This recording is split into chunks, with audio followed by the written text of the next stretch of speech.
regions, and the little money they have, they keep it aside for the treatment of the patient. They sleep on platforms, they hardly eat anything. And we give them food every afternoon on Fridays, and it makes a lot of difference. There's similar such fundraisers. Please feel free to celebrate your loved ones with any of these causes. Vishwa's commitment towards zero waste and the long way to go in achieving the goal begins with our material donation drive. Conducted twice a year during Diwali and Ugadi in Hyderabad, this drive collects clothes, books, toys and other used or semi-used items for the underprivileged. Contributions from over 615 plus families have benefited around 2,800 individuals, providing essential items and support, bringing hope and dignity to them. Through these efforts, we transform the waste of some into the treasure of others, promoting sustainability and community welfare.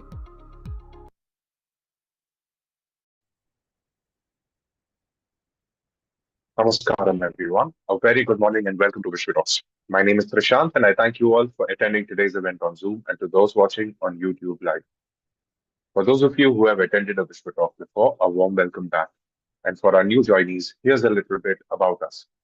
Vishwatalks is a platform to create awareness amongst people and to protect our social heritage and to let people make their own decisions.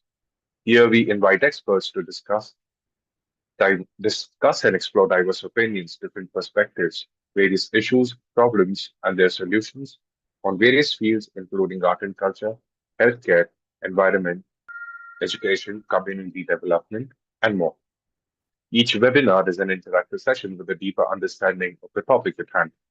If you miss any part of the session or would like to go through the previous sessions, please visit our website, vishwa.org, or Vishwatalks YouTube channel for a full library of past Vishwatalks on various interesting topics.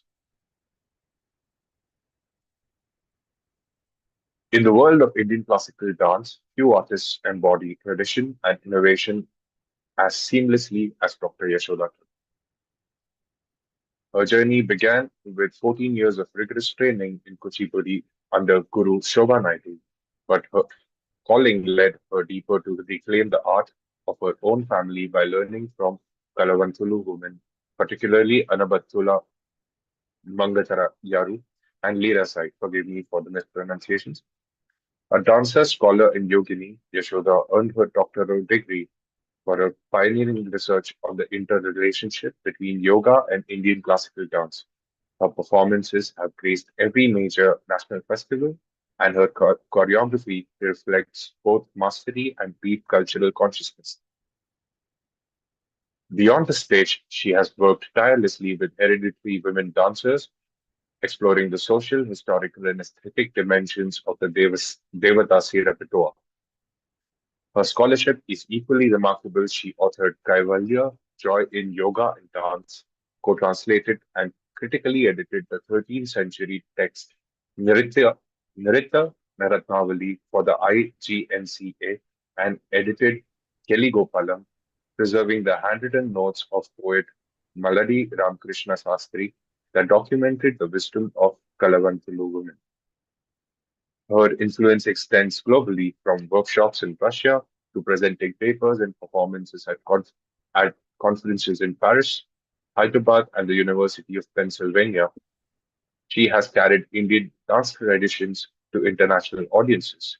She has been an artist in residence at Wesleyan University, delivered distinguished lectures at the University of Hyderabad, and shared her insights at UCLA and IIT Hyderabad. Today, she serves as the chair of the Department of Kuchipudi at the University of Silicon, Andhra, California, where she mentors graduate students in dance history, theory, and practice.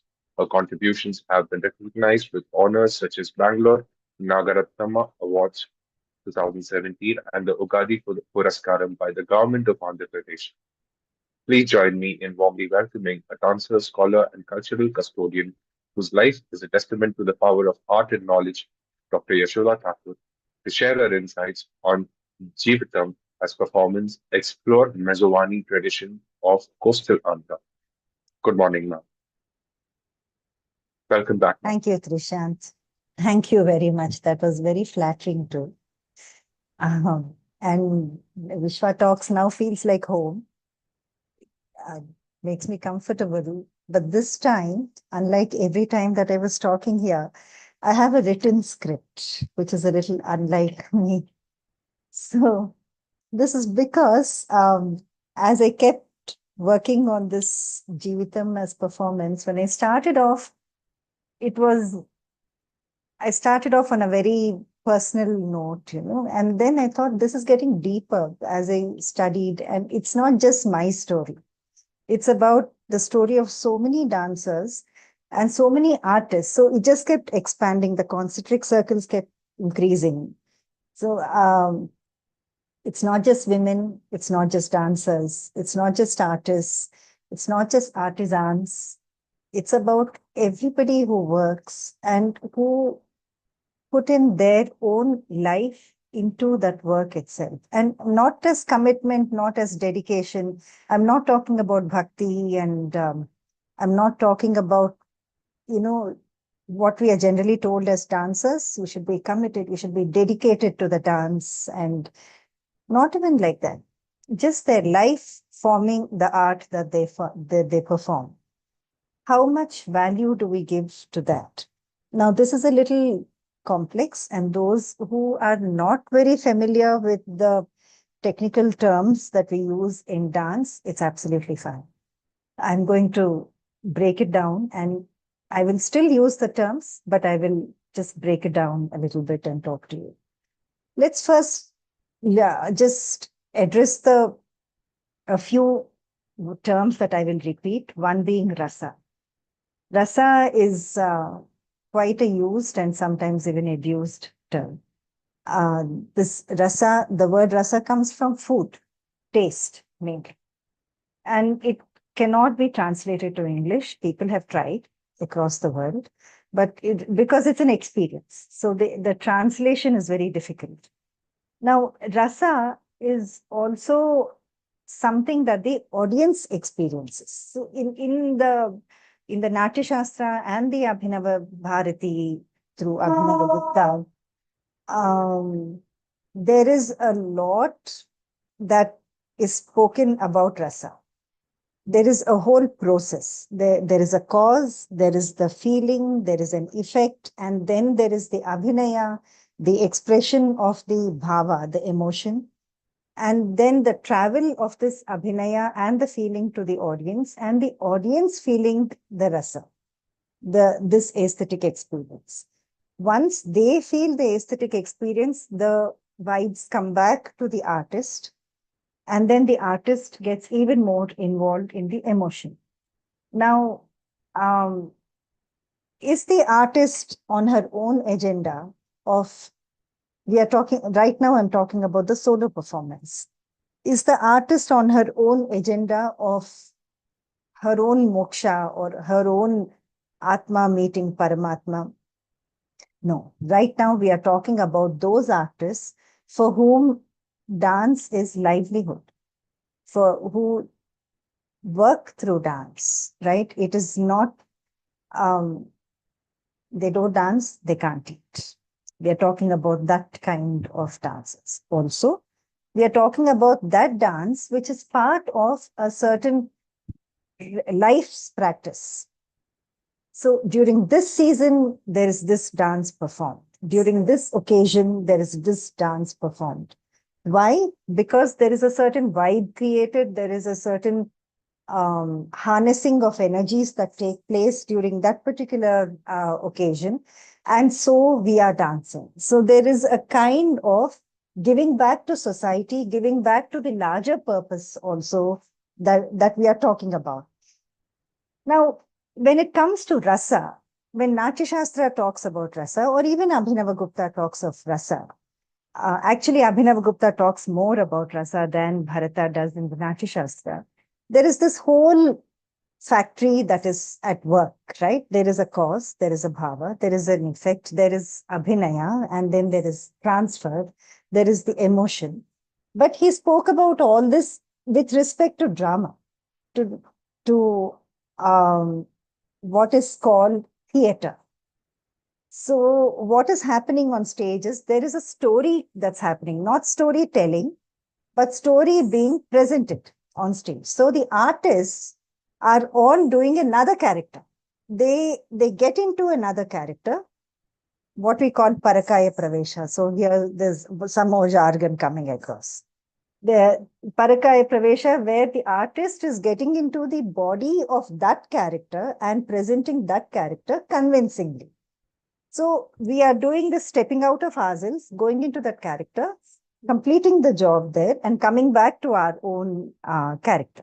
So here there is aharya, which means your costume.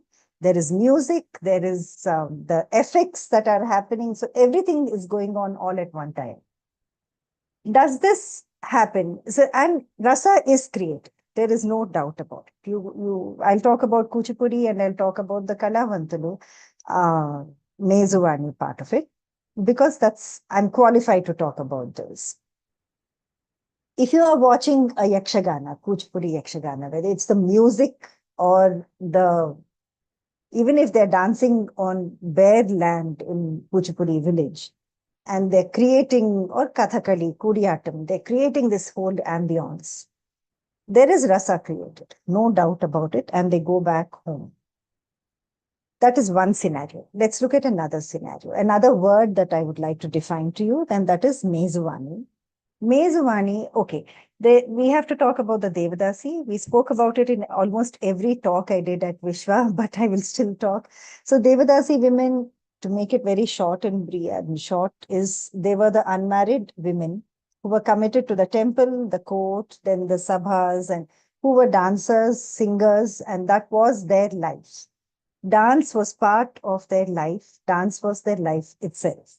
So whether it was part of the ritual or part of the entertainment, that was their economy also, to put it very straight. Now, during the Zamindari period, there was something that the Mezuvani came across. Mez being a Persian term, that being the dining table, where you are hosting a guest. So here, she was an artist who was patronized by the Zamindar. And the Zamindar was very proud of this product that he was patronizing. So he would invite people and say, you want to watch good Abhinaya? I have an artist. Come and watch. And people would actually travel across places and come to watch particular dancers.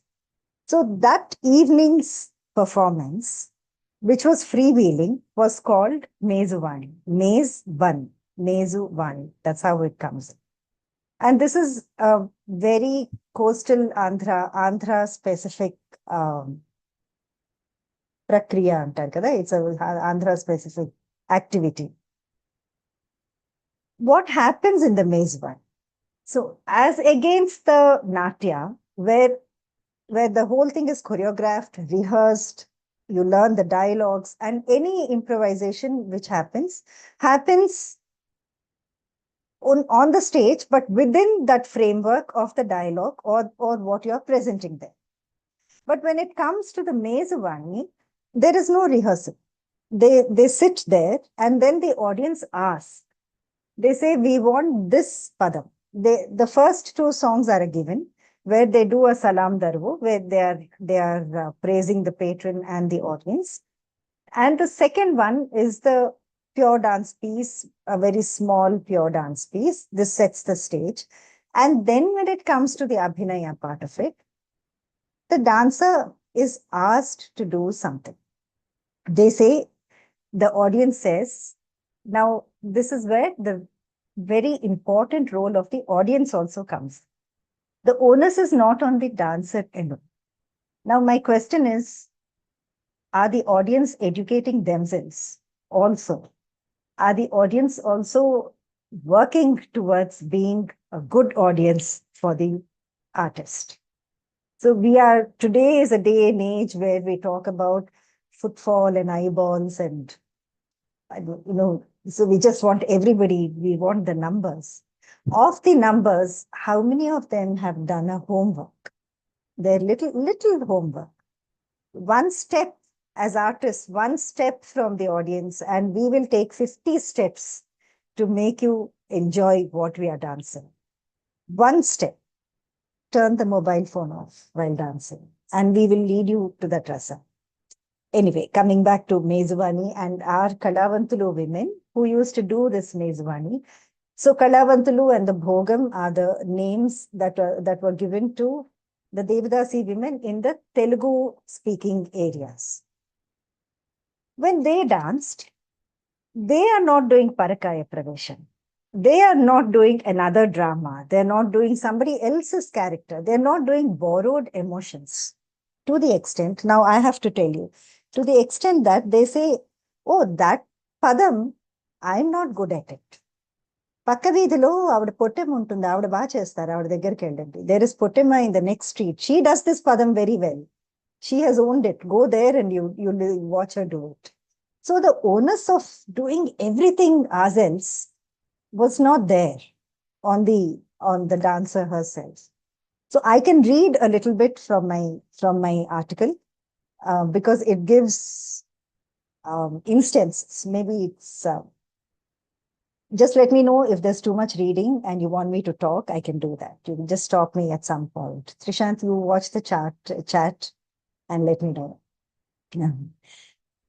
Vani is here. Hi, Vani. I'm so happy to see you here. Okay. So good to see all of you. I know. I saw you on the screen. Now it's nice to have you here live too. Yeah. Okay. The performance was by Madhura Lakshmi Narayana in 1996 or I think 97 at Ravindra Bharati, where she performed the semi-theatrical genre of Golla Kalapam in the Kalavantalu style. She sang Brahmanulaite Seranu Vedada, a crucial part of the performance with her ensemble, skillfully weaving metaphors, hand gestures, facial expressions, and voice intonations.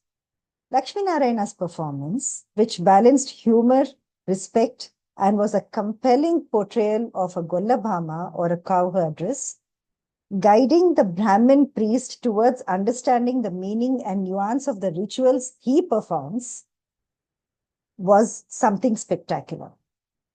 Her portrayal of Gollabhama was beyond convincing, with the native slang in speech and sarcasm, laced with respect in approach, natural gestures, and apt costume.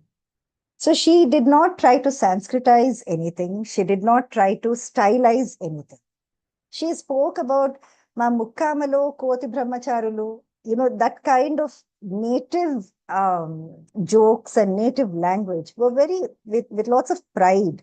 Hari is here. Hari has done this Golla Kalapam with me. So he knows. Then I joined the scarce audience to be transported to the coastal Andhra region first, and then to an unknown space where Lakshmi Narayana was not different from me. I became one with her to go beyond the confines of the character, to feel I was the whole universe. There was a moment or moments of joy and ecstasy that made me wish to relive the performance time and again. This experience was not just a spectatorship, it was a transformation. I understood this was universalization and then ecstasy, rasa, which I experienced as a spectator or sahridaya. I carry a whiff of this experience even today, as I have the liberty to as a spectator. So in this talk, I'm placing myself as a spectator and as a performer. You will see me talk from both ends. Years later, in 2019, I performed the Golla Kalapam, of which the Brahmin priest was Hari. This time, I was the artist as I entered the character of Gollabhama, almost as if I entered another body, making the emotions, mannerisms, language, style, and even the spirit of Gollabhama my own. It came naturally because I come from the coastal Andhra region too. I was also aware of the joy roused in the spectators because the undercurrent of their joy traveled back to me, further intensifying my emotions. That day, I valued the power of a cohesive community. So when I say cohesive community, this is where all of you come in. My audience comes in. The same Ravindra Bharati wept and applauded as I, as Gondabhama, articulated the psyche of the fetus.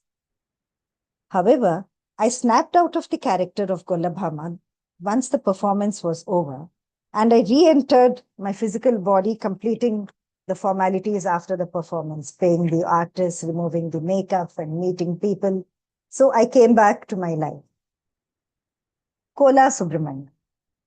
Kola Subramaniam, yet another artist from the Kalavanthulu families in Rajamundry, once performed the padam, Ille Ruga Kammari, Okarintikostiva. Have you come to this house because you could not recognize it? So draped in a white cotton sari with nothing to embellish her face or body, she performed this padam. She was about 80, with no teeth, but full of energy. She had no power in her voice to sing melodiously. Yet the simplicity and complete honesty in her abhinaya left me speechless. She did not act. She did not enter any character. She was Kola Subramaniam, and she performed the padam. Her communication through the padam was a dialogue. I use the word communication because they never use the word portrayal. What is portrayal? It was like a dialogue. This dialogue was multi-directional as she looked straight into my eyes in the audience and communicated. The woman in me connected with her, screaming, yes, yes, to every gesture. Is it about this padam, or would this happen with any other padam? And then she danced, Okasarike ilagaite, oh ho ho, idemi ratira, which says, only once and you're tired. What kind of lovemaking is this, yeah? This is the song that she does. She poked fun at, pleaded with, rebuked, cajoled, and loved the hero so endearingly that again the woman is me is asking, how does she know me so well? So she connects directly with me. Here too, she was Subramaniam herself. I have experienced this kinesthetic empathy. So I went back to her and I asked her, Amma, Parakaya Pravesham. Did you do any Parakaya Pravesham? You know, with all our Sanskrit, we feel very high about it. And she looked very confused and she said, Idima Jīvitaṁ. What Parakaya Pravesham? This is our life. This is my life I'm giving across to you. And so I performed Illeruga Kamari later, the same song. I was told by an audience, when I said, Pora, one of the person said, oh, I was jolted. I actually got up from my seat, to go away from there when you said Pora. I give credit to that particular spectator too, for being there with me all the while. Now, I think that was a lot of talking. We'll do a little presentation. I have a presentation, which I forgot about conveniently, but I'll just open that and keep it ready for you. I just thought you would like to see Kola Subramaniam perform. Just give me 1 minute. I'm not exactly a technical expert here. So.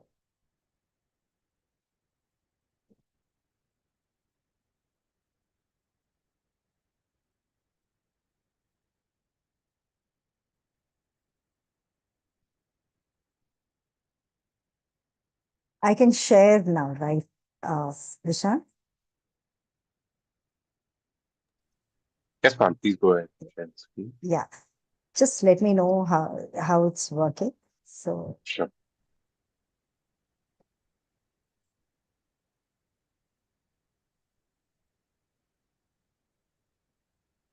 So this is the song where she says, Okasarike ilagaite, oho ho ideti ratira. You are already tired. And then she says, look at you, Mamubba Gopala, get up and come and make love to me. You look at your face, you're all tired. You're sweating. And they say you are a big deal. They talk about you as a lover. And then she just pokes fun at him. Here it is. I'm trying to do that slideshow thing. It doesn't seem to. Current slide. Yes.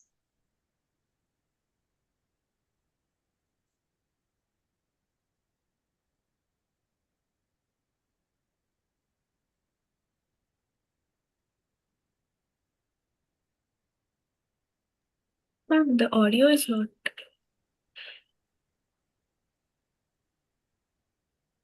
Sorry, you can't hear you can't hear the song? No, ma'am. There's just video. There's no audio. Yeah. No, I no, think that's my it's fault. because of the input No, audio no, I device must should be have. your mic. That's right. Yeah, no. I didn't say share, so. Yes.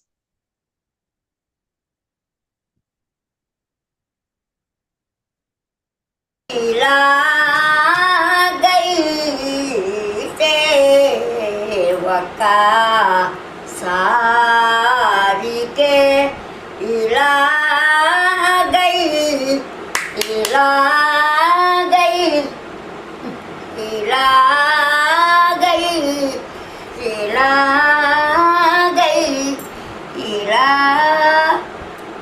इला गई ते ओ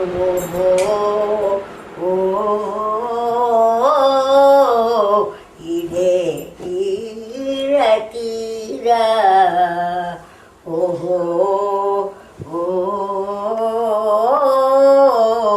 इरे तीरा तीरा इरे तीरा तीरा इरे तीरा तीरा इरे तीरा तीरा. Small piece. That was Kola Subramanian. Vani, I have a whole bunch of them. Someday I'll sit and show you all of them. It's so beautiful. So for her, when you sit with her and say, Amma, what are you talking about romance like that? You should not be talking like that. In Maryada Ledu, she'll just look at you blankly and she says, but this is my life. This is my life. You can't do this moral policing to me. And this is, my economy comes from here. My art comes from here. Whether you pay me or not, this is how I dance. This is what I do. Now I come to the question, a very major question. How do you separate her and her art? This is what has happened during the nationalist period. During the nationalist period, these women who were not doing somebody else's emotions, who did not want to replicate somebody else's dance, so they are not watching YouTube, they are not watching others' performances and thinking, I want to dress like Hema Malini or I want to dress like somebody else. They dressed the way they wanted. And they did what they thought. There is another, my guru's sister. As you see, I've dumped my papers already. My guru's sister, Leela Sai, when you ask her to do a padam, she only does one padam. And that padam is, and she's a beautiful dancer. Still, she does Magavarini Nammaradu. Magavarini Nammaradu. Emma, why can you do the same thing? You do something else. And why is such a sad thing? She says, no. And she'll do it variously. Sometimes she does it sadly, and sometimes she does it angrily. Sometimes she does it sarcastically. But she will say Magavarini Nammaradu. Why, Emma? Why do you say? She says, no, because once we are 40 or 45, they leave us anyway. And they go away.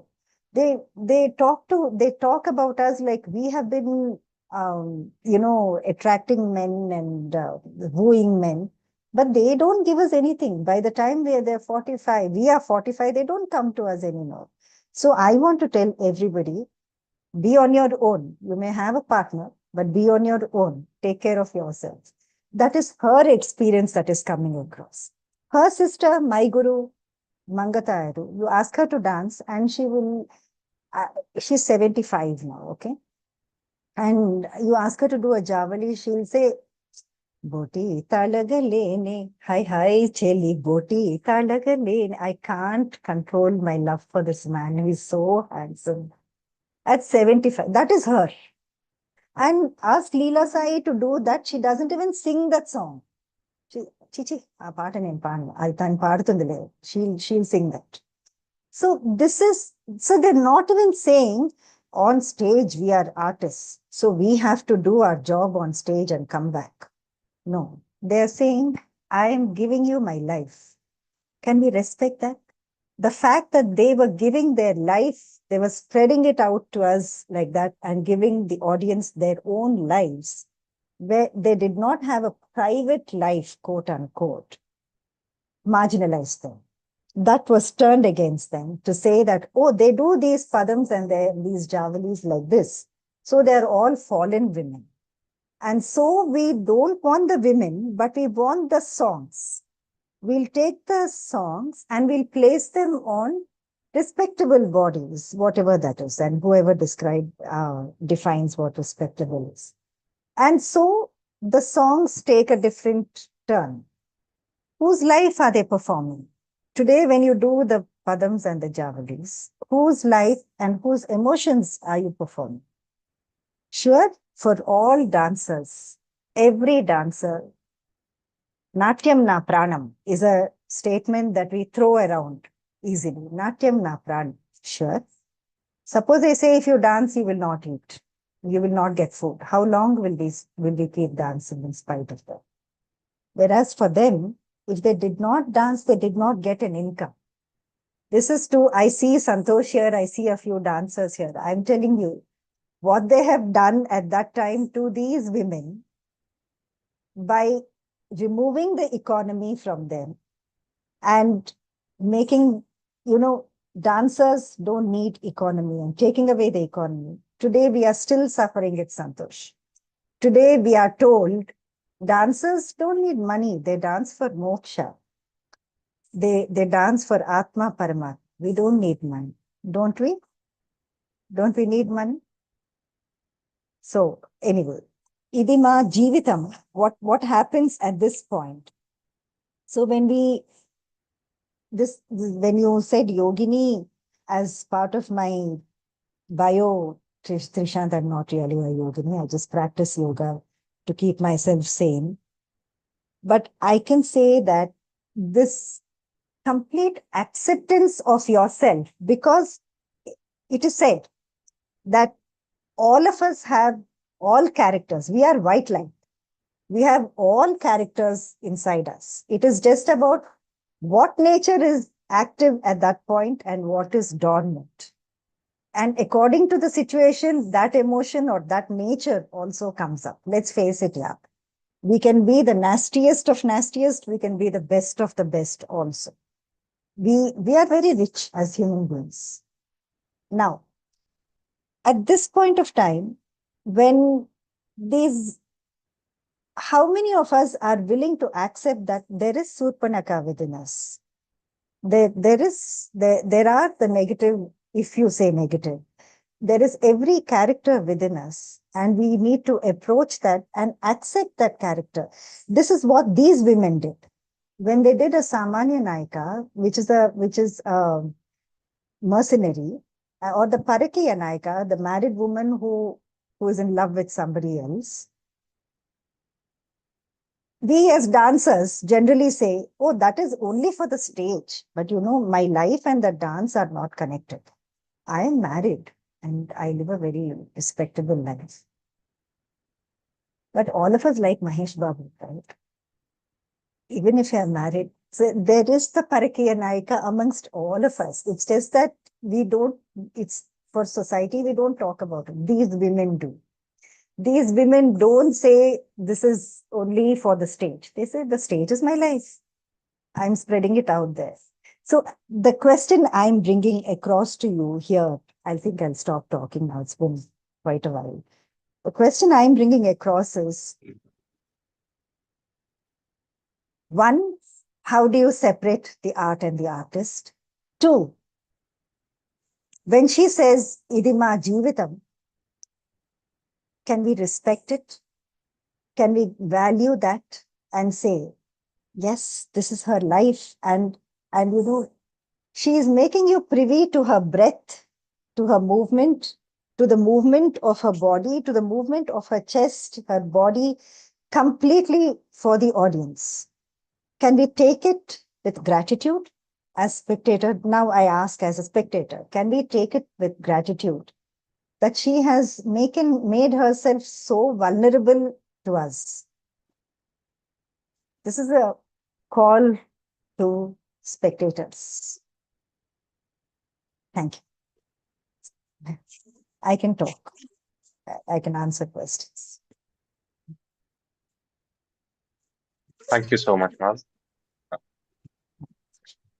Also for the videos that you played. It's a video. There is another video I have given Pratyusha. That's of me dancing. Thank you, Shangram. That's of me dancing that Illeruga Kamari Okarintikostiva. It's a nice padam. I think you'll enjoy. Or did I already show it in Vishwa? I don't know. Maybe you can play So it, Pratyusha. I'd like to request Patyusha to play it, please.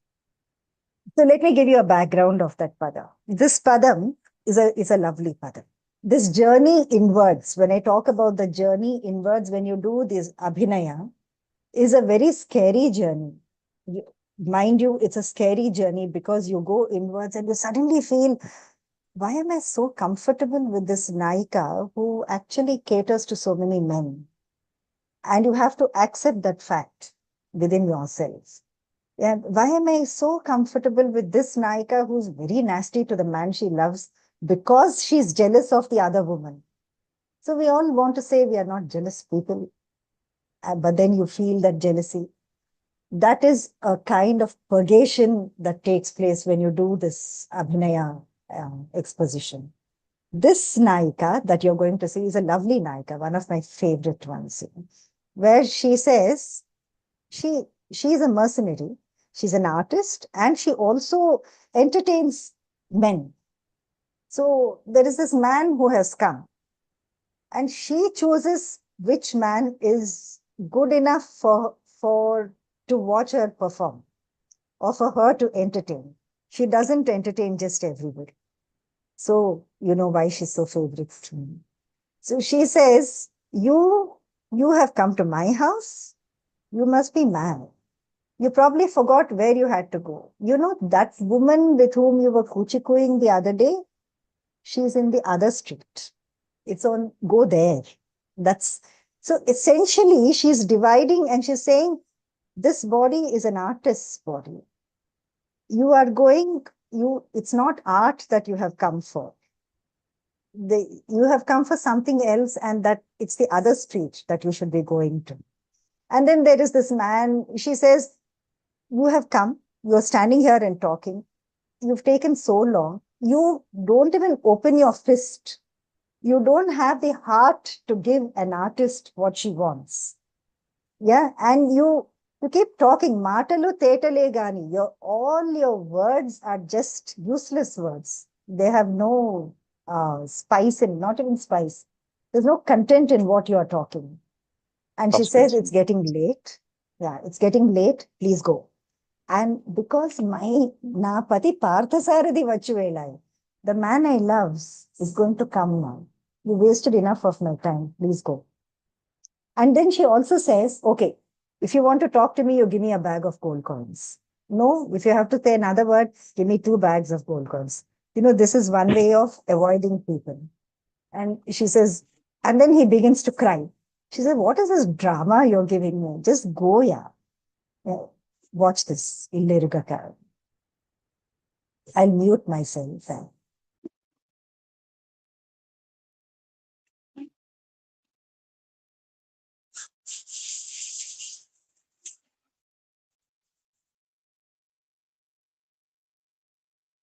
Pratyusha, kindly share your screen, please. Just realizing my whole screen is blue. My wall and my sound. So I'm Krishna.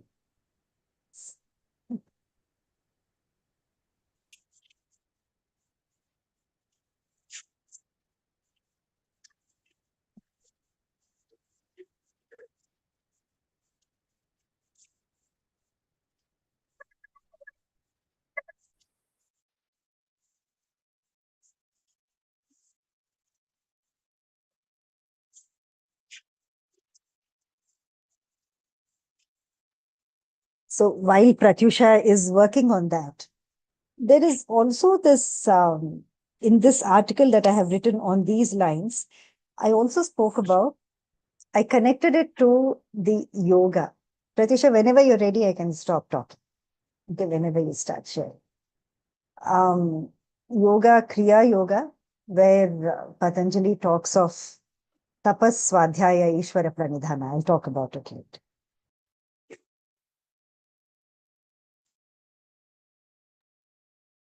Go ahead, Pratisha. Please go ahead.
Okay.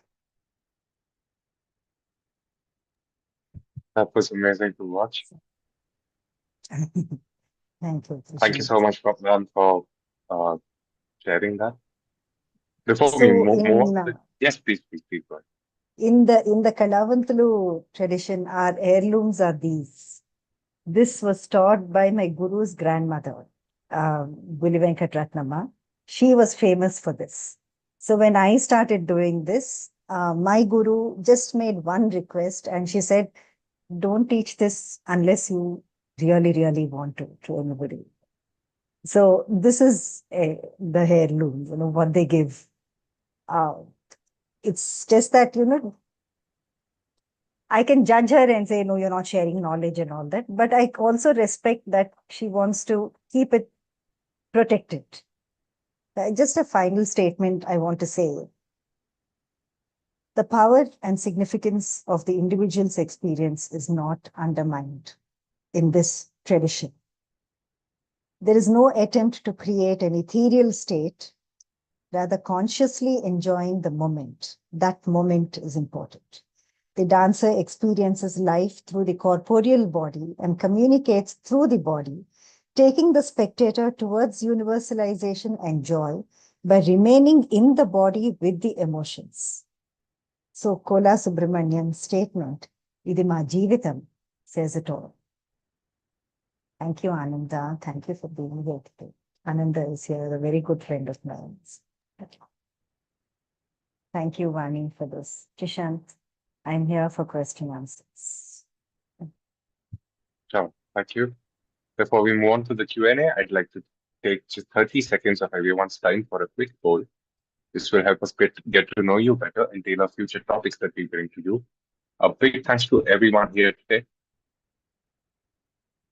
Your presence and participation means a lot to us and makes this webinar a success. So while you fill out the poll, I would also like to extend my heartfelt thanks to our esteemed speaker, Dr. Yashoda Thakur, for sharing her valuable time and insights with us. I request all of the participants to interact with the poll as soon as you can so that we can close it and move on to the Q&A. Thank you, Trishant. You know what? Thank you so I'm much. very happy at Vishwa because I don't have to be politically correct. I don't have to do something that to please anybody. Somehow, when I come for Vishwa, I'm just myself. I do a lot of preparation, like I have 15 pages of an article. But when I sit here, I'm just myself. So I'm very happy to be here. Thank you. Thank you, Vani, for creating this. And of course, Pratisha has been a big help. Thank you, Mom. It's always a pleasure to have you. And thank you, you feel that way. I'd like to now invite Shravani to initiate the Q&A. Thank you Good so morning, Mom. much, Dr. Yashoda, my friend. Dr. Yashoda. One. in this place, let it be there. No, Um, Yeah. I want to thank you on behalf of myself, my community, my nation, what you're doing, protecting our heritage, standing in the front of no alignment in the community, in the society, coming like a strong woman and saying, this is who we are, this is what we are, this is my art, and I am going to express my art. I have a right to express my art the way I believe it is. It needs immense courage to stand up like this. My pranam to you. Vani, thank you so much. You literally made me cry today, but thank you for understanding this. And thank you for being by my side through everything, Vani. You've been a huge support for me. You know that. Yeah, thank you for this, really. Yeah. At a time when society across the world is changing very fast, at a time when the next generation has no clue about our heritage, at a time when Indian society is lost about what is right, what is wrong, and Western influences are very high. The concept of sin, which has come from the West, has made us forgotten that we are humans and we have all kinds of characters in us. Now, who is it to decide whether they are good or bad? But to come back and say, hey, this is our culture, this is who we are. This is not, as you said, not the word you used was parakava. Parakaya Pravesham. Parakaya This Pravesham. is not parakaya. This is who I am. Yes. This is This my is who we moment, are. my expression. It allows human beings freedom across the world to be themselves.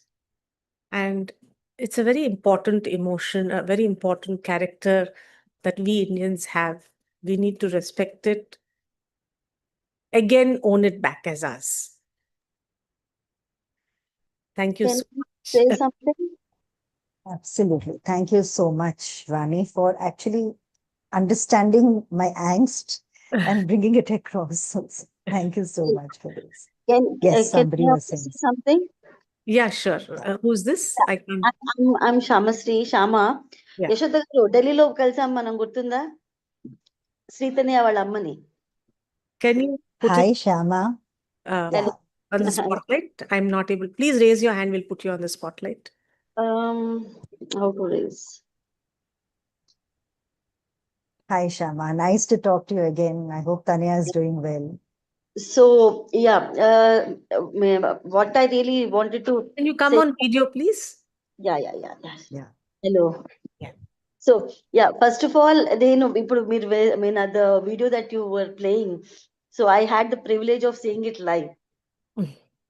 That's the first time I saw you in what is that IGNCA, Delhi.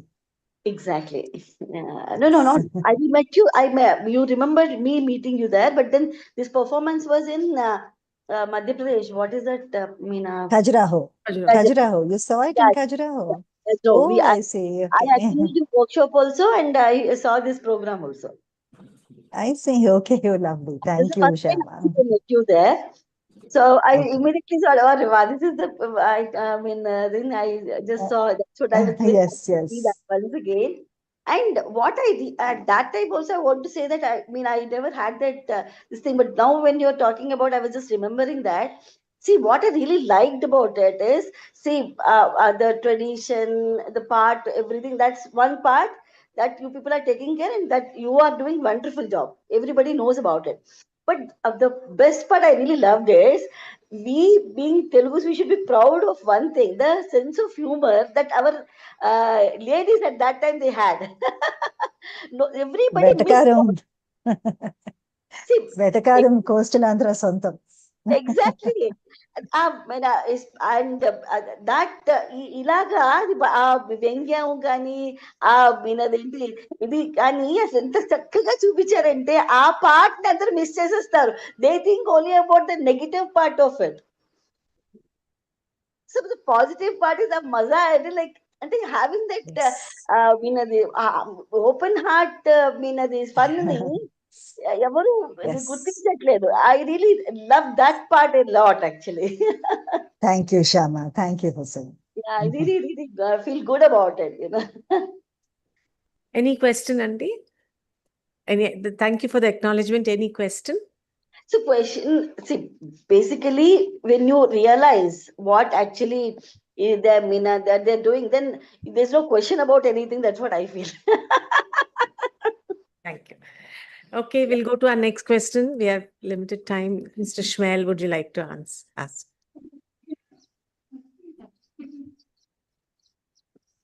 You need to come out of mute. Yeah. Yeah. Yes. You hear me? Yes, yes.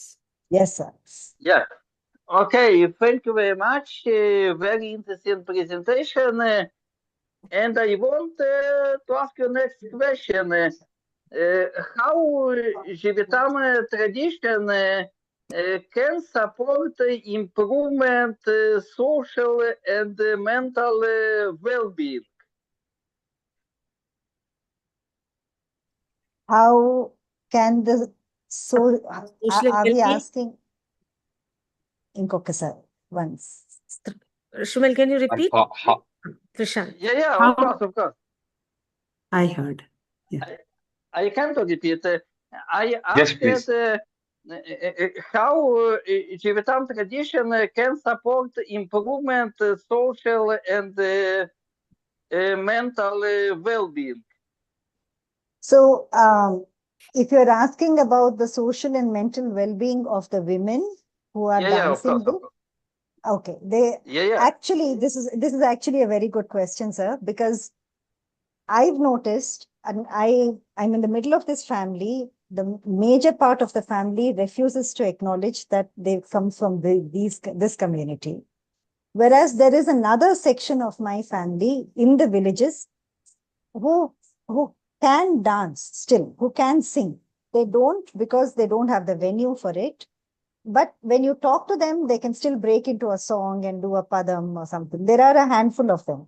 So when they talk, mentally, physically, they're absolutely fine because there is a certain strength about it. The dancing body has a certain sanity about it. So the non-dancing bodies, which have done very well in life, quote unquote, and which are CEOs and everything everywhere, they suffer a certain fear and a certain need to hide. So I try to approach and break that wall and say, listen, we are something else. That is my fight, really. My fight is within my families to make them understand that the stigma has been applied to us. It's been flung on us. We should not let the stigma stick on us. We have to say, no, this is what you have done. What we are is something else, and this is what I am. And the only way that will go is by dancing. Even if it takes another 3 generations for the dancer to come back, the only way is by dancing, singing and dancing. And I think it will happen. There was a time when I could not say the word Kalavantalu or Pedapuram. Today I'm sitting here and I'm talking to all of you. So the world is changing. I like to be positive. I'd like to add something here. Shmuel, in the olden days, every village had a temple. The temple was a meeting place for the entire village. It was their place of education. It was their place of Ayurveda. It was their place of mental well-being. It was their place of social community where people met each other. It was their place of expressing themselves. And dance and music, performing arts that happened in the temples was a way of letting go your emotions that are in you, that today's world, human beings are suppressing themselves. or have no one to talk to. In the days past, the temple was a community center which allowed social well-being. That social well-being has been stigmatized. It needs to be brought into mainstream Indian society. If it is bought, people will have a space to express their feelings, because as doctor said, there is no good or bad. There's no positive or negative. It's how you understand it. Every human has different characters, and let that different characters have a space to express. Yeah, I don't know if I've answered your point, but No, you have, and very beautifully one. Yeah. Very true. Yeah. That's what I meant by cohesive community, the value of the cohesive community, how everybody comes together to support each other. That braid that happens. So there's one question in the chat that I see. we'll close with Prashant, Sumail first. Sumail, are you done? Yeah, of course. Thank you very much. Thank you. Yeah, I'll go step by step from the top, all the questions. Yes, sure, So sure, there's sure. this guest who's asked, how did they make the songs theirs? Poets wrote for them, didn't they? They inspired the poets, but this is also lost in translation.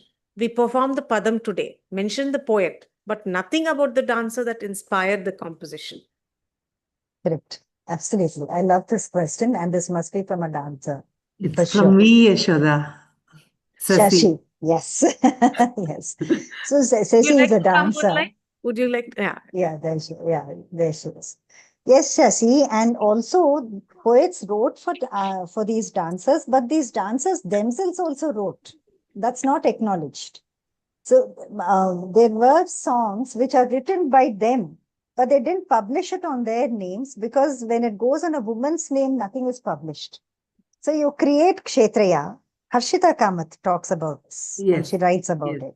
it. You create Kshetraya, and you say he's writing these songs for Atma Paramatma. He is the Jīvitaṁ, he's writing for Krishna, who is the Paramatma.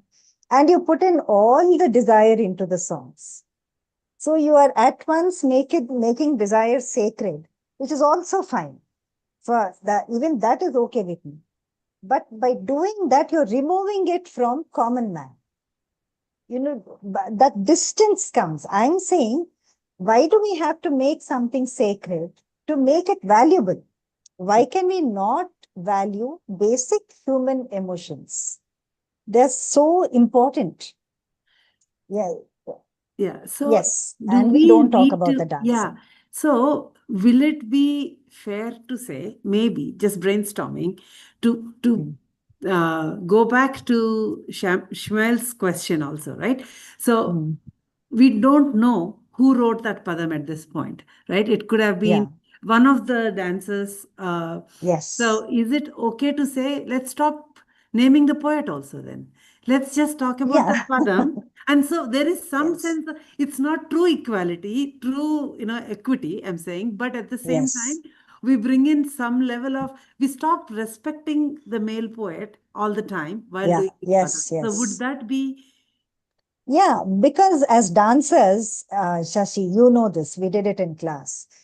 Every time we perform, every time the same dancer performs a certain song, we become the authors of that song. Yes. A fresh author for the same song. Yeah. So today when I do the same Ille Rugaka, it may not be that way. It may be something else, because that's not choreographed at all. Yeah. So now when I do it, I'm authoring it again. So we are the authors for dancers when we dance this kind of dance. But when you are doing Marakatha Manimaya or something that's choreographed by Kalakshetra or Kuchipudi Dance Art Academy by Master Garu, those are choreographies which we don't change because they didn't want it to be changed. But our women didn't want it to be replicated. Right. They said, oh, you did that on the right side. Why are you doing it on the left side again? Why are you doing what she has done? Do your own. Yeah. So this is a completely different take here, right? Understood. I love that. Yeah. Thank you. There are far too many acknowledgements from Hari Mangal Palli. That's a beautiful fiction, Akka. the beautiful, spellbound. There are far too many out here. Yajnaseni music.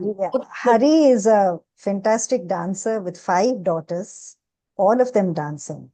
Wow. So, yes. Good. Both the music and composition and Abhinaya, mesmerizing and so soothing. So, can you explain a little bit about Abhinaya? Is that a question? Yes. I have said, okay. So, Abhinaya, if I have to give you the technical description, is carrying the journey of the emotion through a certain gesture to the audience. That is a very technical explanation. And there are 4 kinds of abhinayas. One is through the body, by bodily movement. One is through speech. Another one is through the costume, because once the person wears the blue and wears a flute and comes, you know it's Krishna. He doesn't have to do anything. So that is aharya. And the 4th abhinaya, which is most important, is the one where you don't have to do any of these. Just the person coming and expressing, like you saw Subramaniam, Kola Subramaniam do it. That is the Sattvic Abhinaya, which comes from within. It comes from the untainted heart. That expression that comes. So this is the technical explanation of Abhinaya. So generally it has come to be understood that Abhinaya is of the face. No. Abhinaya, what comes on the face is a product of what happens in the body, in every cell of the body, that comes across in the face. If you are not activating the body and the emotion is not spread through the body, then it becomes acting. It becomes put on. That's what we don't want. So if you have enjoyed the abhinayas, while I didn't move my body, I was just sitting in one place. So visually, I didn't move my body, but that emotion is there in the nail of my toe also. So every cell is carrying that emotion, and only a part of it, it's coming out subtly to you. Yeah, if the body didn't emote, you wouldn't have enjoyed it. It would have been very fake. Abhinaya is your emotion being expressed through various forms. Yes. Trust Vani to put it simply, of course. Okay. So there are too many. What an excellent presentation, mesmerizing, insightful, amazing. Subhashini Avasarala, amazing performance, ma'am. Be blessed to watch this. Now the next question, Maya Seele. Do you think that Kalavantalu women ever, in any capacity, played a role of psychological healing or support? When I think about they have cultivated, embodied emotional insight, I think about how healing it could be. So the Kalavantalu women were traditionally the mentors for the newly married or troubled marriage. They were the ones who were called when kids were married when they were very young, and then they were playing with each other, right? So when they attain puberty and when they're just going for their union, that is when the woman comes. This lady, she's considered auspicious.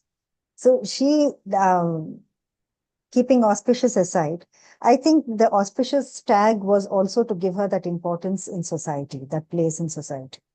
So she comes and she performs a padam, and she actually mentors the man, the boy and the girl.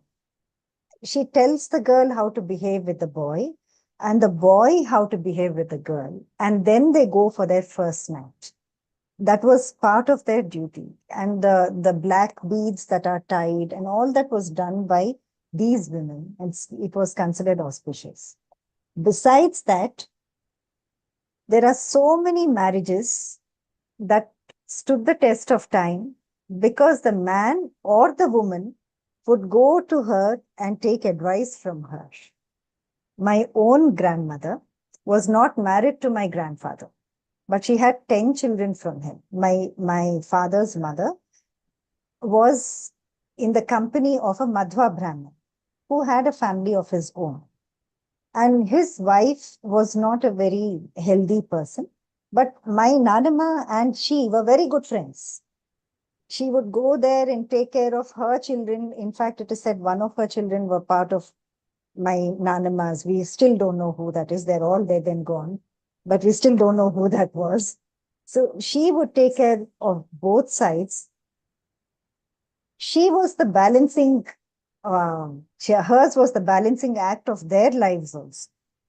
And it's not like he was a very rich person, he was a patron. She was the one who gave him 2 idlis every day for breakfast. She took it and she gave him. So, yes, they were all the time counseling people psychologically. Yeah. I see a lot of dancers use makeup and huge eye makeup. When did this come into practice? So this actually came when the stage became separated from the audience one. Because when we danced earlier, in the earlier Kalavanthulu dance was a very intimate audience. And then they didn't have so much makeup because it would be too loud, number one. And the movement of the dance also did not have to be acrobatic. So they were not throwing their leg up and taking leaps and jumps, and they were not doing that. These women were not doing that. There were other women who were doing that, and that's what translates into the Karanas and other things that we see. But these women were not doing that. And even once the distance became too much and the audience became larger, then you have to accentuate your facial expressions and makeup. Then you bring about a whole lot of dressing. That is one, which means proscenium stage, which means when the classical dances came and you had the stage audience divide. There was no divide earlier. Now it is the stage audience divide was necessary if the artist is on her own trip of reaching moksha and saying this is my spiritual journey. If it is your spiritual journey, how is the audience interested? This is my very basic question, but we don't have to address that.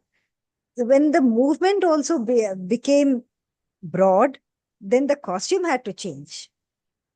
It had to be divided and it had to be, friendly for acrobatic movements.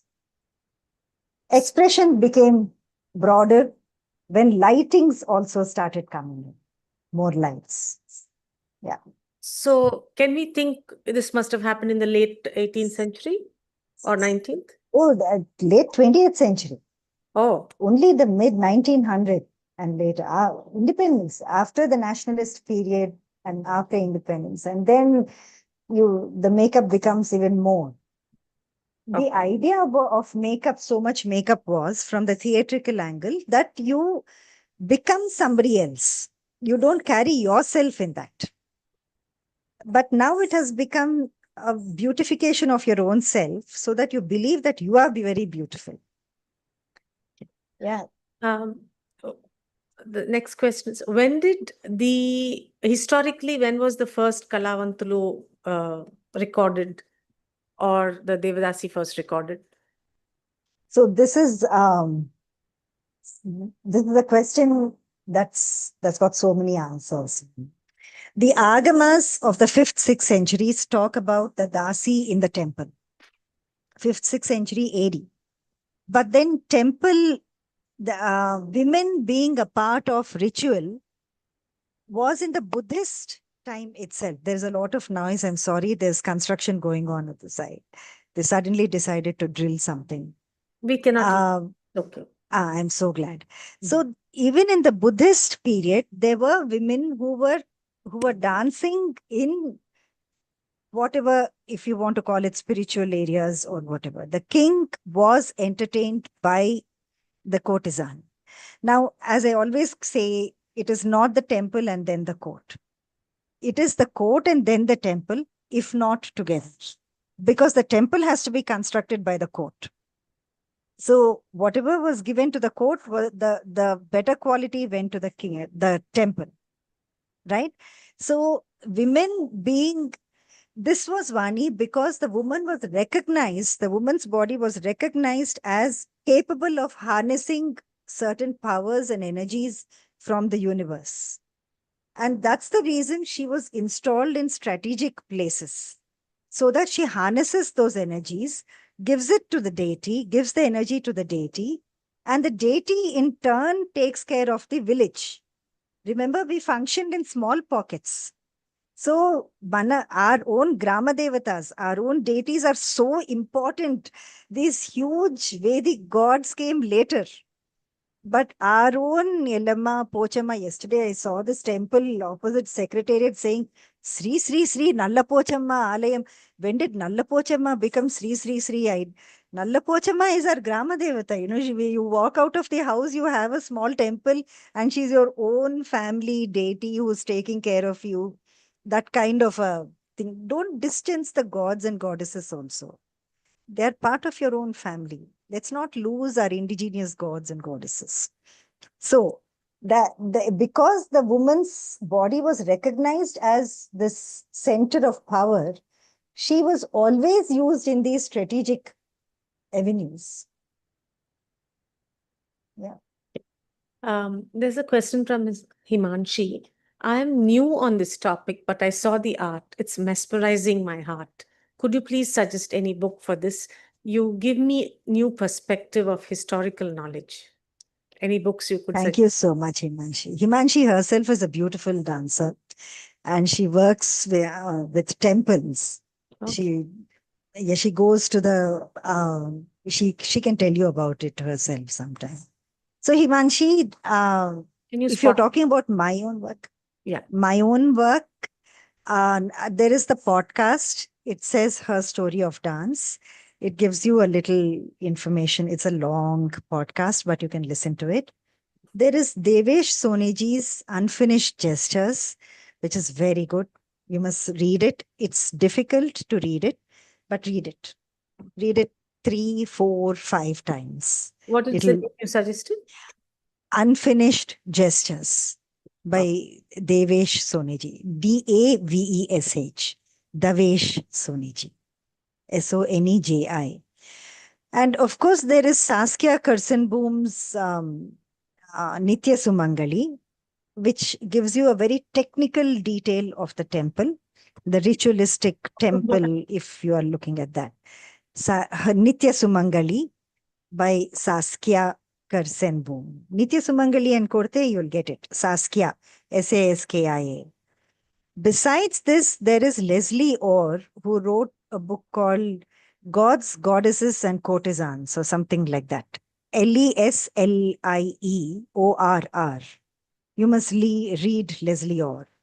She brings about a very beautiful connection of the women, the Joginis, Matangis, and others of the smaller temples, and the Devadasis, and the patrons. So there is this whole maze, when we are talking about cohesive community, how everything comes together. It's important to also address the dancing or non-dancing women of the smaller temples. We are the same. We are not different. Was it across the country or just in the south? Mostly in the south, Vani. You have it. The smaller temples are across the country. Definitely. You have these little temples in Madhya Pradesh and Rajasthan, everywhere. Were women attached to it? Yes, they were. Were they dancing what I am dancing today? No.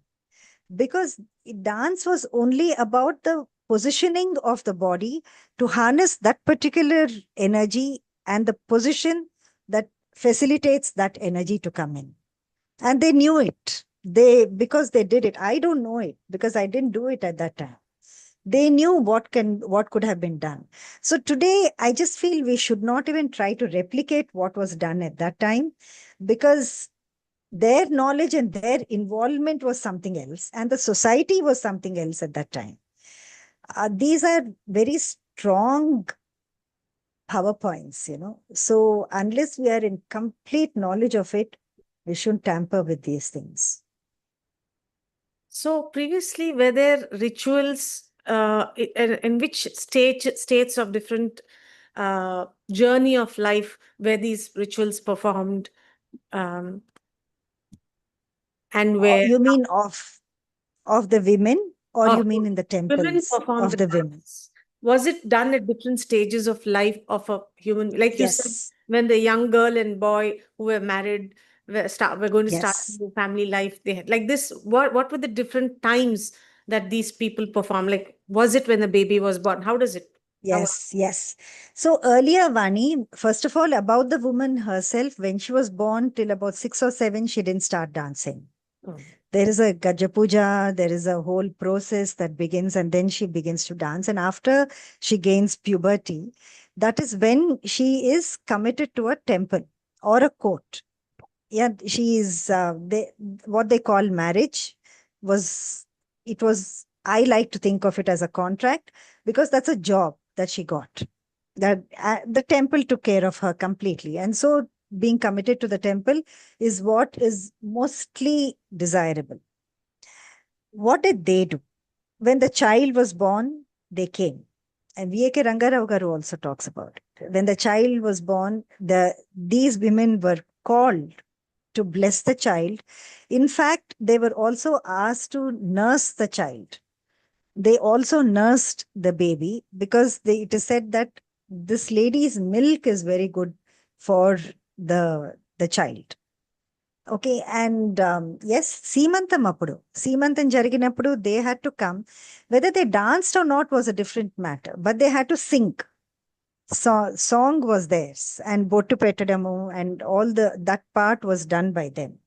Marriage, they were the ones who did the Nallapusalu Guchadamu, making the black beads, Talambralu Biyam Kalapadam, that yellow rice that is mixed, all that was done by them. The first Vigneswar Biyam that is tied, the first launching of marriage functions, marriage rituals was done by them. They were called for that. Even today, Mangatayar Garu and others, when there is a marriage in the village, they call them to do a few rituals in that house. And they are given a katnam for that. Katnam as in a gift for that. So at every stage they are there. First night, and again the child being born. Life cycle. Right. And for the court, in the court, if the king was going, and going back, right, if the king was going for war, these women had to come as Shagun. They had to come and they had to do the tilak and say all good to you and send them. They were considered Shubham, auspicious. I don't want to talk too much about that, because they were also exploited because of that. Because they became the symbol of Shubham and all that, it became it's a different story. Come on. If I get into that, I will. So, were the ladies given at puberty donated to the temples from different families? How did? The women, the girls came from different families, one. So if Mangatayaru had a daughter, Mangatayaru, my guru herself, is not the direct daughter of her mother. She was taken from another family. And they teach her. As a given, these women did not teach their own daughters dance. They always taught the other dancers' daughters dance. Because they say, Inti Vaidyam Panikiradu. When we teach, the child doesn't learn. So Hari's laughing because he sends his daughters elsewhere. So they never taught them. One. Second thing is, there is nothing like a biological lineage, because the fathers are all different anyway, number one. Third one, when they talk about their own, Amma talks about her lineage, she doesn't talk about her blood lineage, she talks about her teaching lineage. She says, my Ammagaru, Puli Venkatratnamagaru, Satyabhamagaru, Nenu, Ammagaru, Nenu. But blood-wise, that is not, she doesn't belong to that. How did the girls come? People gave the daughters to them either through vows, because they wanted to give, or because of poverty also. When they could not take care of the daughter, because daughters are an asset only in these families, in no other families. So I'm very proud that in our families, daughters are assets. So the daughter was given to these families so that they can take care. They took care of the daughter and the money came through them. Yeah. So they give that money to the parents' family also. No. So, no, because they have to take care of this family. Okay. The new It's a fantastic arrangement, Vani. And Amrit Srinivasan writes about it. Himanshi, you should read Amrit Srinivasan's article. Okay. Amrit Srinivasan says how the temple gave land to the dancer.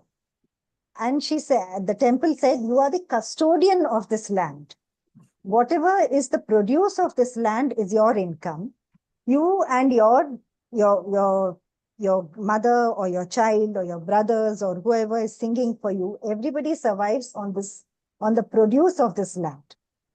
The day you are unable to dance anymore and offer services to the temple or the court, by then you should have trained somebody else and made them ready. Then the land that dancer becomes the custodian of the land, and that dancer takes care of you and everybody else. So they don't own the land, but they live on the produce of the land, and that continues to be on their name only as long as they continue to create dancers and fill that post, keep filling the post.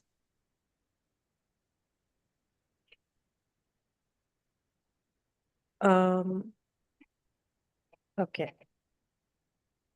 Next question. So is this continuing today also? Do are girls given to temples? No. So No. The law, the Devadasi Abolition Act said no dedication of any women to the temple, and the women from these families should not dance. So I have to say this. Technically, I should not be dancing because the law says women from these families should not be dancing. But N.T. Ramarao came to our rescue and he said, what nonsense law. In my state, this doesn't apply. And he nullified it. So I'm here, and that's why I'm a complete follower of NTR's. I must tell you how much he supported artists. That's for another day. How much artists will go back and vote for him if he was alive. I wish he was. So the Devdasi Abolition Act came at what time? Immediately after we got independence. Immediately. It was almost as if Nehru was waiting for independence to sign the act. So 1948 October, we got the act was passed. To the lands of the temple then? So the lands were given, the men took it. It was non-taxable land earlier, and then they made it taxable. Once it became taxable and the women were not allowed to dance, the idea was that the lands go to the women and they live on the lands. But that did not happen. The men took it. Men from within the families and outside the families grabbed the lands. So that was the death knell for the women because the lands were not with them. They could not dance. They were stigmatized. So there was nothing, there was no way. It was all dead end for them by that time. So in my family, my Nanama's grandmother, her mother and grandmother are supposed to have got some lands. The brothers are supposed to have gotten some lands from the Simhachalam temple because we were committed to the Simhachalam temple. Those lands, because he was a good man, he gave a portion of it to Nanama's mother. And so she had a little bit of land. And of course, they lived by selling the land bit by bit, but at least they had the land with them. And then the land was also in Pedapuram. Because they were shifted to Pedapuram. They traveled with the patrons. Wherever the patrons sent them, they kept moving. And that's how we landed in Pedapuram. So with our family, we had a little bit of land because the man was a good man. But there are so many families where the man was not a good man. I And, was in Italy for an exhibition, ah, and I met a lady who works in a firm which sells paintings. And right. she was saying she donated money to a NGO in Vijayawada, which is Okay. protecting women from being donated to temples. Yeah. And So that is one. Yeah. she came now. I'm not talking about 50 years ago, 100 years ago. She came now about it. What do you have to say on that? No, I think that angle, Vani, is not the same as the Devidasi act that is happening here, but it's about the Joginis and Matangis, which is still happening in Telangana area and Karnataka and those places. What is The Jogini and girls. So Joginis and Matangi is the practice of the Jogini, Matangi, there are Nagavasula and all that is that the young girl is dedicated to the temple and considered the replication of the goddess. So on that particular day, when the Jatra is on, she's made up like a goddess and she's considered a goddess. That is She for a day. becomes That is for a day. only for a day. But Only. then these women don't get married. They become the property of the temple, which means the property of the village head.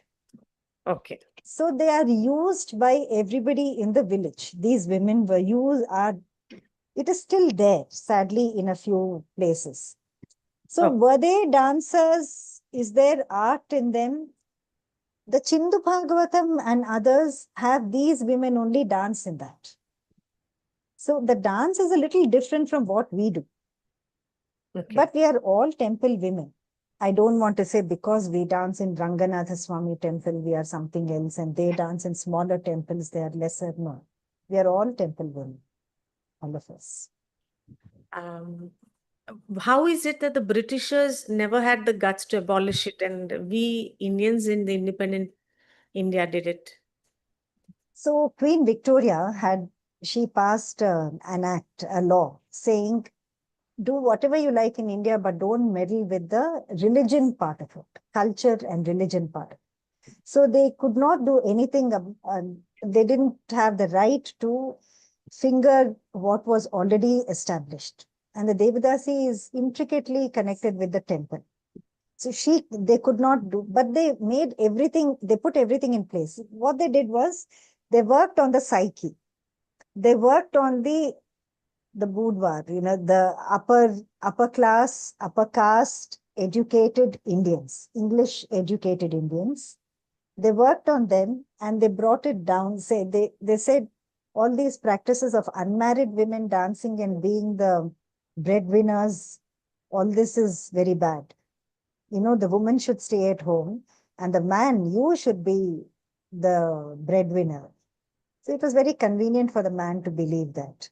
And then he brings that ethos down. It trickles down and people begin to think, our own families begin to think, oh, you stay at home, woman, to their own mothers and sisters. They put them in the house. Don't allow them to dance. Don't allow them to go anywhere. Saying, if you go out, we are losing our respectability. So you stay at home and I will find livelihood. And most of them could not find livelihood because they also carried stigma. They too carried stigma. So they could, and also they were not educated, right? They could not dance and they were not educated. So they were neither. All they could do was, in Tamil Nadu, the Natvanar and the Pillai families are the sons of the Devadasis. So they took music and they started teaching whatever they could see. They were not performers, but they started doing the Natvanga. That they did. In Andhra, they did the violin and the mridanga. So whoever did that survived. They had the sanity in place. But whoever didn't do that could not do anything else either. And then came cinema. When cinema came, all the men from here went saying, we will become heroes. But they became light men or something else. And then it was just, They just didn't make it. The men didn't make it at all at that time. Until reservations came, and then people like my father made use of the reservation and then said, okay, we will build our lives on this. Do you think the reservations should still continue? Vani, my father got the reservation certificate made for my sisters. By the time it came to me, he said, I'm in a good position. You don't need it anymore. You work on it yourself. Yeah, so I don't have a reservation. The BCD certificate that we are eligible for, I don't have it and I never used it. Reservation has to continue, Vani, but not the way it is doing now. There are communities, there are people, human beings in the village, in the forests, who don't even have a name for the caste. Even to put themselves under reservation, they don't even know what caste it is. They don't understand anything. So you have to revamp the whole thing. You have to look at it and say, check as to who is to get reservations and who is not to get reservations. It can't continue like this. But it has done to a certain extent. It has done good to a large extent. Now it has to change. Today I'm here because my father made use of the reservations and he became the additional managing director APS RTC. And I'm able to talk to you because daddy grew like that. If I was not educated, I don't think I would have been able to talk to you like this. Okay. So that you have to give value to that also. Okay, got it. I'm just reading, this doesn't look like a question. This is from Rishi. I truly wish the history of the Kalavantalu spoken about and documented more widely. Most of us grew up learning about the Devadasi tradition largely through the lens of Rukmini Devi Arundale's biography and the narratives surrounding Tamil regions, while the rich artistic histories and traditions of the Telugu regions often remain less discussed. Despite the immense contributions of Nataraja Ramakrishna Garu towards the reviving and preserving Telugu performing arts, be it Perni Shiva, Tandavam, or Ananda Natyam, these traditions and the communities behind them still deserve far greater recognition and conversation. Yeah, absolutely. Thank you so much. I agree. Yeah. Yes, so important. So that's why I chose the word Mezavani. You must also know that the word Mezavani is a very tarnished word. So if you see Yamagola cinema Gurtunda, where NTR danced, oh, Mezavani antaru. So any dance is like Mezavani. It's a very not respected word, but I wanted to bring it back because it carries a history. And it is very typical to Andhra, the Telugu region. The Bhama Kalapam, the Kalapams, Golla Kalapam, also the reason I spoke about that is because it is typical to Telugu region.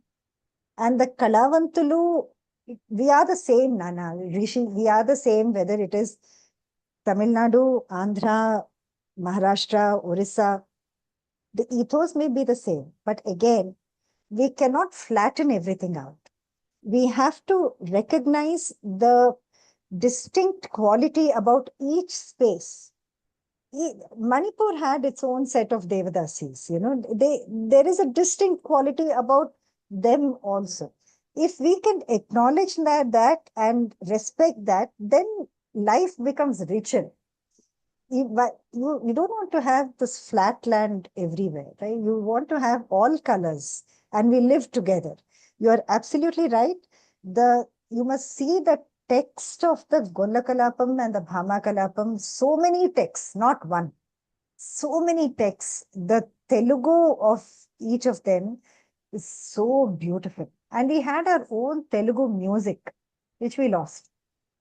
Because we chose to follow Carnatic music. What has been told to us that this is the best music. And so all of us let go of our Bhajana Sampradayam and our own Telugu music. And we do only Carnatic music. That native Telugu-ness we have to work towards. Ma'am, Yes. Hari sir would like to ask something. It's been like Spotlight, since you spotlight. Sham. Hello, everybody. Thank you. No, I just wanted to share my experience, what I had while training with Yashoda Akka for two particular dance presentations. One was Bhama Kalapam, the Kalavantalu's Bhama Kalapam. In comparison, what I have been witnessing whenever I got an opportunity to watch the Bhama Kalapam of the Kuchipudi style, and then Bhama Kalapam of the Kalavantalu style. The slang, the language is quite different.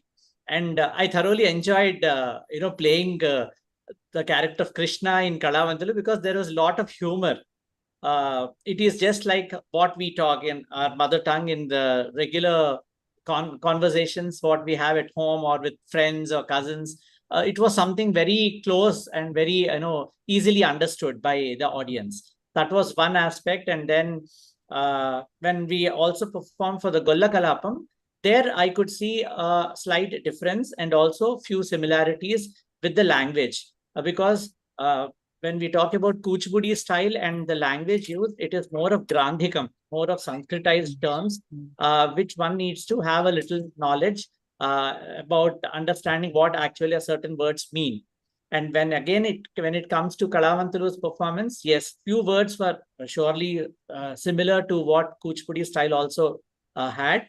But otherwise, again, there was a slight lighter vein and slang even in this Golla Kalapam, because I played the Brahmin, and the kind of conversation the Golla Bhama and the Brahmin had was very satirical, very much philosophical, and also very much, on a lighter vein.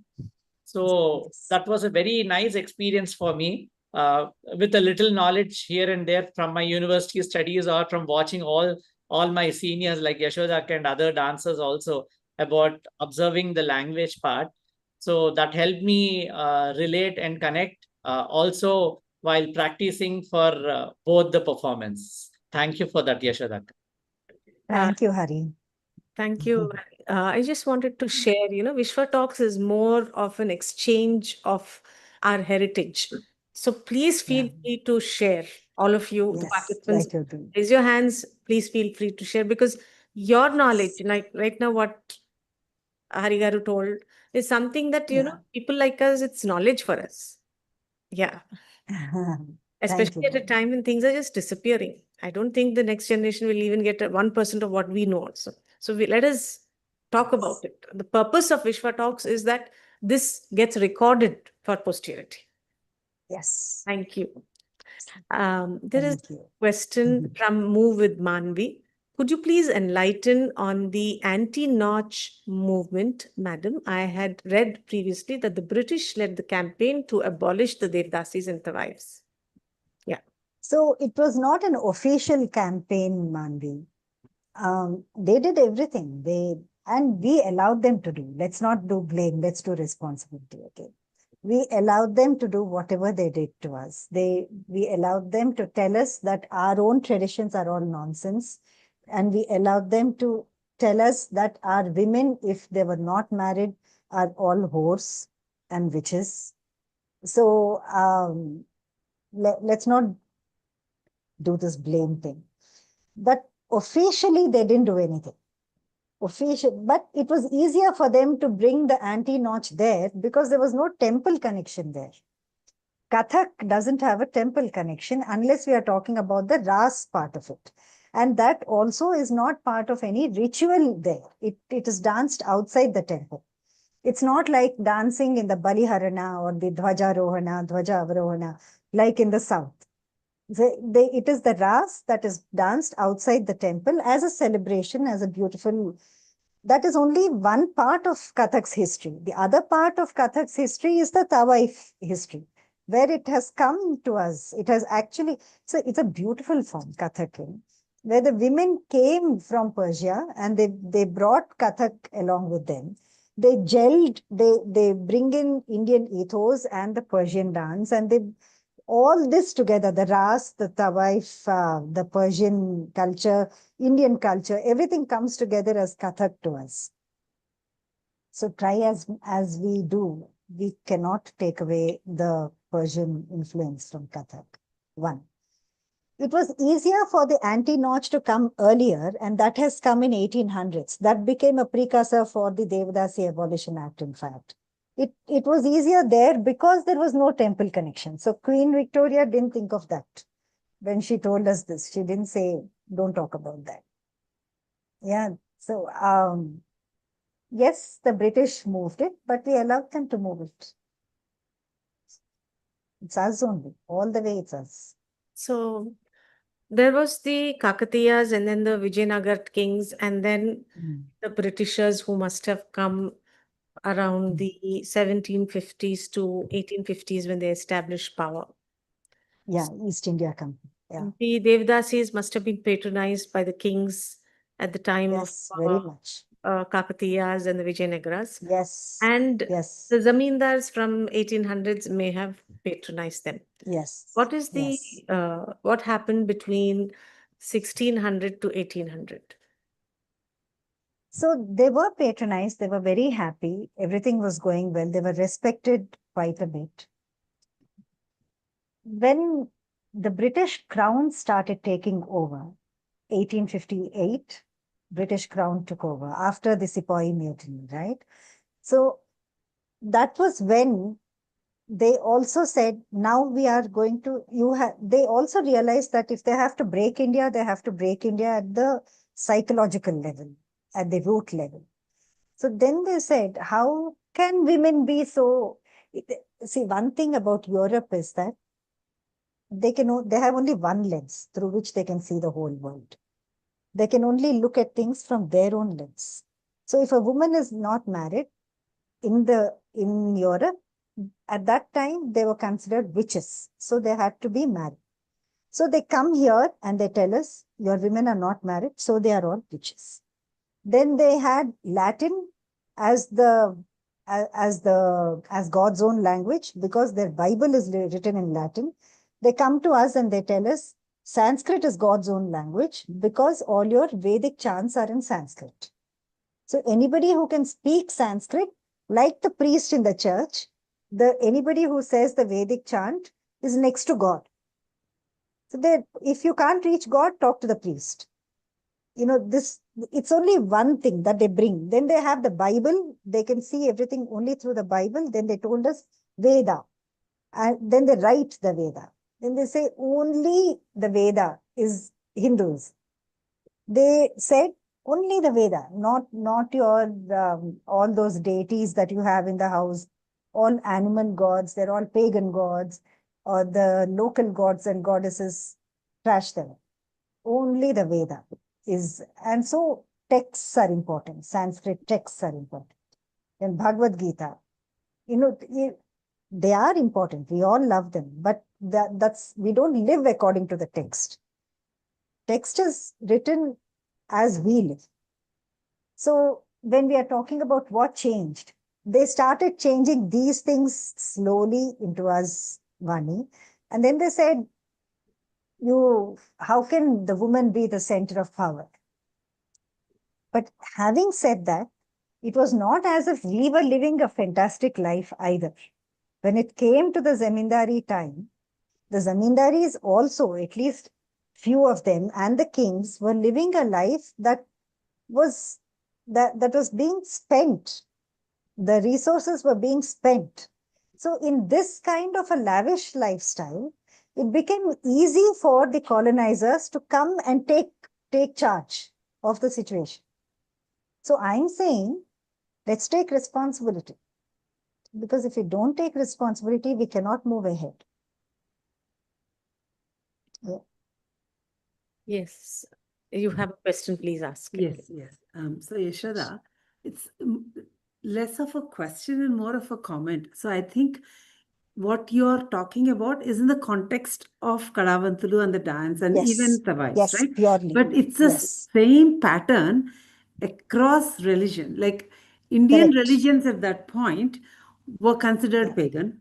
Indian cultures and dressing was considered uncouth. And people who spoke and dressed and socialized like them were given opportunities. because they were less Yes. intimidated. And it is not like one person or two people decided we will make this, or even that, the British government decided between 1600s and 1800s, there was no British government really, right? So so they weren't deciding that we will have to, this is uncouth. They No, were no. looking down upon these Yes. cultures that Yes. the already more educated higher castes decided we will emulate the British to get into the Yes. societies. And during that emulation, they also emulated the disdain that they had on our own indigenous art forms, Correct. our own indigenous cultures and religions. So no, they did not come and say Sanskrit and Vedic religions are acceptable, because and then, by the way, the British East India Company were two branches. It is the governing branch and the trading branch that became the governing branch, and the religious, the church that sent missionaries. Yeah. And Yes. the reason they accepted the higher caste Vedic cultures is because they sort of aligned with the, so Yes. disdain of women didn't come because of the British. Our Vedic culture had that. But because Yes, it it had aligned it. with the Victorian morals, they said we will accept this. So the responsibility we have to take is not just that we agreed with them, that we also had that and we filtered out things that didn't agree with them. So this Yes. it's a much larger problem, and there True, are true. anthropologists who have done this. Yeah. I agree, Shashi. There was one section which was like that too. Yes. And that was a very powerful section. Yeah. Yeah. And today we do agree that, completely. Yashoda. When someone Yeah, we do. talks in Legici Poiano, and I have a live Mm. example of this in a different context, but when someone says Ipre Legiciano, which is a colloquial, I won't call Yes. it slang, colloquial way of saying Lechano, Mm. or so we Mm. look down upon those people, that Yes, they we are do. not speaking the right Telugu. But who Yes. are we to say what is the right Telugu? So that trickles down to everything, Shashi. That Everything. trickles down to our music also today. When we sing a nice, happy music, oh, that's not Carnatic music. Yes. So then the music that common man enjoys is looked down upon. Yes. And so common man says, oh, you do classical dance, and then I want to tell them, please, I do classical dance. I wish I did not have to. I could do the other dances also. Yeah. Yeah. How many people are in the field of this dance now? 100, 200, 300,000? Of Kalavanthulu dance or of classical dance itself? Kalavanthulu and performing arts in Andhra. Kalavanthulu dance ever లేరు వాణి. That's my problem kada. I'm trying to get the families to come back. I am making progress. There are people who are coming back slowly. Classical dance of Andhra, they are in tens of thousands. There are so many of them. Okay. Got it. We are happy with that. Dance is doing well. Dance is doing well. Other music and all. What about the temple, Yeah. Mridangam, the musicians? Musicians are also doing fine, depending on where they have to choose where the money comes from and go there. So temple lo Nadaswaram and Sannai Vallu, they are not getting enough. I'm That area specifically asking about this because they need support. So they do. who among our cultural our heritage, the performing arts people who need support according to you? Oh, I can tell you so much. I'll tell you this on another basis, Vani. There's an organization called Telugu Neravu where they identify these indigenous artists and art forms, and they make a note as to who needs money. So who needs support. I will come back to Telugu Neravu. There's a guy called Ramesh. There's a person called Ramesh who takes care of it. I will have a long conversation with you. It's super work they are doing, really. Please share. I would like to have them on the Vishwa Yes. Fundraiser thing also. Yes, absolutely. I'll do that. Yes, thank you. You were very patient with all the questions and you've given No. your wisdom to all of us. Thank you once again. Thank you, Vani. Thank you for having me over again. And thanks to your wonderful team, fantastic team, which puts up with all my technical inability. Thank you to all the participants. Yes, to And, the participants. and thank you to the Vishwa team. Fantastic work. Yeah. With this, Trishan, please take over. Thank you, ma'am. Thank you so much again, ma'am, for your time and patience and for answering all the questions so patiently. Thank you, Trishan. Thank you for all the performing artists and enthusiasts who have joined us. If you missed any part of the session or would like to go through the session again, I'm pasting the link in the chat box. Kindly share it with your colleagues and students as well. Yashoda ma'am, you'll shortly see your breakout room link on your screen. Kindly join into the link and I'll be there shortly. I will. Yes.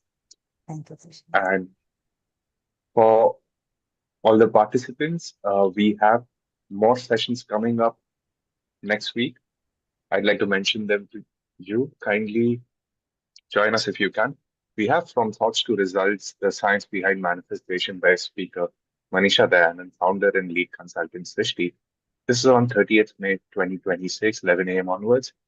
We have Parenting in the Age of Smart Everything, Professor Manisha Pathak Shelar, consultant Global Citizenship Education, 6 June, 11 a.m. onwards. We have Your Vote, Your Voice, Understanding Electoral Roll Revisions in India by speaker PG, President and Director of Pluma. This is on 20th June, 11 a.m. onwards. I hope you can share these session links with your peers and colleagues and students too. You can find the registration links on vishwa.org. We also have Less is More, How Minimalism Can Save the Planet by Ritika Chawla, educator and environment enthusiast. This is on 4th July, 11 a.m. It was very nice seeing you all today. Thank you for joining us. Hope to see you all next weekend.